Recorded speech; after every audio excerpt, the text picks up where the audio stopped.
Assalamu alaikum and good evening, everyone.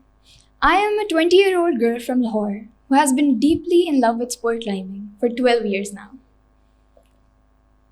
How many of you think that climbing is a dangerous sport? Okay, quite a few I see. Let me please give you a brief introduction to the sport. Sport climbing has three disciplines. First, we have lead. Lead requires the climber to attach the rope to their harness and take it along with them and clip it into quick draws, which act as safety devices when they fall. To me, lead is like the unseen comprehension we used to do in middle school. The route is different in every competition, and each move is a question you have to solve. Second, we have speed. Think of speed as a vertical sprint. The route is internationally standard. It's the same in every competition. So we train on the same route and we compete on the same route. And whoever gets to the finish line in the shortest time wins. Lastly, we have border. And it's my personal favorite, although it's unavailable in Pakistan and I rarely ever get to do it. Border consists of 4 unseen problems. Each border has a height of maximum 15 feet and it's climbed without a harness and without a rope with just a mattress below for the fall. I first got into sport climbing when I was just 8 years old, and I got obsessed with the concept of the sport.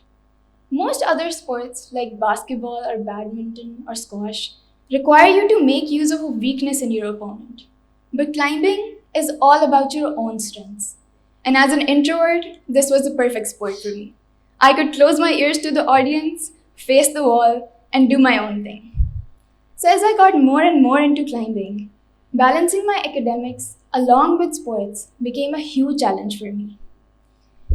And I had to maintain my high grades because I was aiming to get into one of the top universities in Pakistan. And Pakistan already lacks a lot of resources for learning about climbing. So I saved up money and I built a small wall in my own house. And with all my training, I quickly began to win in my own age category. At the age of 12, I was competing with those who were much older, and I still continued to win. By 15, I was taking on the open category, and I still won. I held an undefeated streak for 8 years. But in this sport, bruises and bleeding and chipped nails are unavoidable. And I had also started to build muscle, and this got the aunties really worried. And I had now become employed by SNGPL's climbing team. So at the age of 15, I became a professional wall climber. And now the uncles got really worried.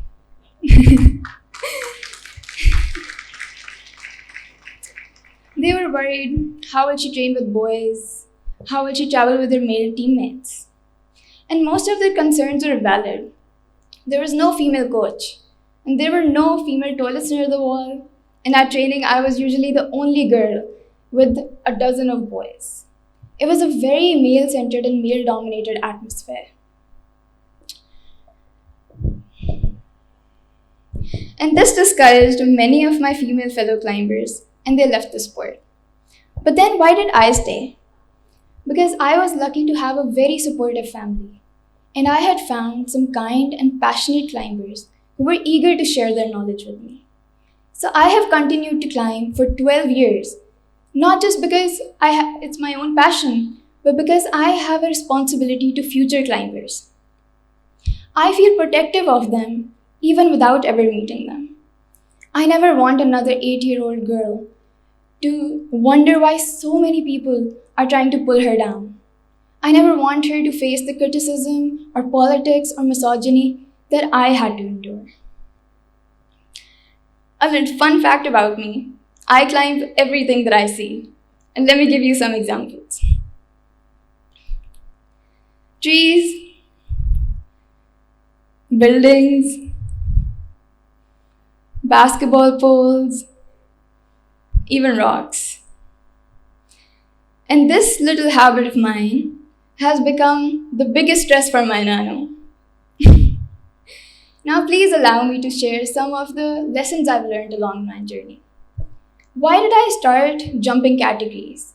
Why did I not just compete in my own age category, where a win was almost guaranteed, and instead risked my undefeated status by competing with those who were much older and much more experienced? Because I had learned that progress and growth take precedence over medals. I lost the very first national championship that I participated in, and I was 12 years old at that time.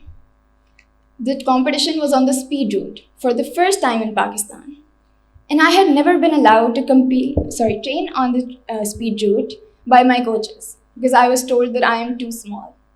And I was the smallest and youngest of all competitors. The girl who won was 24, twice my age and more than a foot taller than me. She was the only one who completed the route, while I and 7 others fell short. My family consoled me, saying, "बड़ी हो जाओगी तो हो जाएगा," लेकिन मुझे बड़े होने का वेट नहीं करना था. I went back to the wall the very next day and I struggled on the route till I completed it. And I learned a very important lesson that day. Intention matters. The day before, I was intent on winning. And the day after, it was all about learning. So I delved deep into climbing, learning all about international rules and standards and techniques and hole types and the art of route setting, even though none of these are tested in competitions. My skills and knowledge were noticed by DHA, which hired me to organize national level climbing competitions 2 years in a row. And this was my opportunity to take the initiative of introducing boulder in a competition in Pakistan for the first time. I had vowed to create opportunities for other climbers that we lacked in Pakistan. And this is my mission, to provide future climbers with the experiences I was deprived of. I never had a female coach or a female role model, but I am one for the girls stepping into the world of climbing. After 12 years of consistency and dedication to the sport, I became the first woman to represent Pakistan in sport climbing at an international stage at the 19th Asian Games in China. The training at the national camp was intense. A 3-hour climbing fitness session at 5 a.m. and a 3-hour climbing session at 5 p.m. for 6 weeks. And many thought that this would discourage me. But I would train even on my scheduled rest days. And then the day of the competition arrived. This was the biggest stage I had ever climbed on. And the stakes were as high as they could be.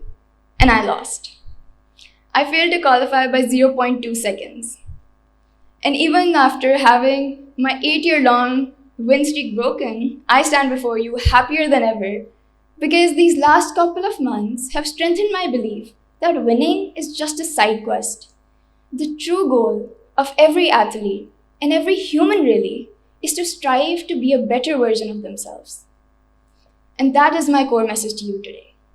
I have learned a lot more from the 2 competitions that I lost rather than the 20 that I won, because winning just gives you happiness, but losing gives you insight.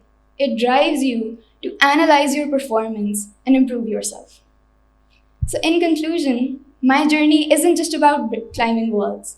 It's about breaking the barriers that limit the potential of individuals in our society. Humans are the finest creations of God. We are born with an amazing amount of potential.